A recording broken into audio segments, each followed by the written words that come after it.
அன்பார்ந்த அனைவருக்கும் என்னுடைய நெஞ்சார்ந்த வணக்கம். ஞான ஒளி இரா பாண்டியன். ஒளிமயமான எதிர்காலம் என் உள்ளத்தில் தெரிகிறது என்பது பாடல். ஒளிமயமான எதிர்காலம் இந்த உலகமே அறிகிறது. இதுதான் உண்மை. இந்த உண்மைக்கு காரணமானவர் யார்? அவர்தான் தாமஸ் ஆல்வா எடிசன். ஒரு குழந்தை அடைக்கோழி வெளியே சென்றபோது முட்டையின் மீது ஏறி உட்கார்ந்திருந்தது. அந்த குழந்தையின் தாய், குழந்தாய், நீ ஏன் முட்டையின் மீது ஏறி உட்கார்ந்திருக்கிறாய் என்று கேள்வி கேட்டார்கள். அதற்கு அந்த குழந்தை சொன்னது, குஞ்சு பொரிக்கப் போகிறேன் என்று சொன்னது. அதுக்கு தாய் சொன்னார், கோழி அல்லவா முட்டையின் மீது ஏறி குஞ்சு பொரிக்கும், உன்னால் முடியுமா என்றார் தாய்.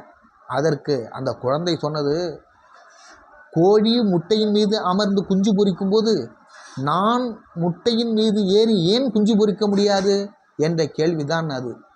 அந்த குழந்தை யார்? அவர்தான் வருங்காலத்தில் மிகச்சிறந்த அறிவியலாளராக வளர்ந்து மின்விளக்கை கண்டுபிடித்த Thomas Alva Edison. Thomas Alva Edison ட்ரெயினில் மின்விளக்கை கண்டுபிடிப்பதற்காக சோதனை செய்து கொண்டிருந்த போது டிடிஆர் அவரை காதில் அறைந்தார். அதனால் அவருக்கு காது கேளாமல் போய்விட்டது. இருந்தாலும் அவர் கண்ணீர் விடவில்லை, கவலைப்படவில்லை, விடாமுயற்சியை விடவில்லை.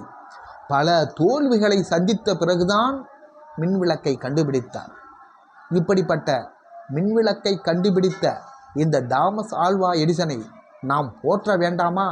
அவரை வாழ்த்த வேண்டாமா?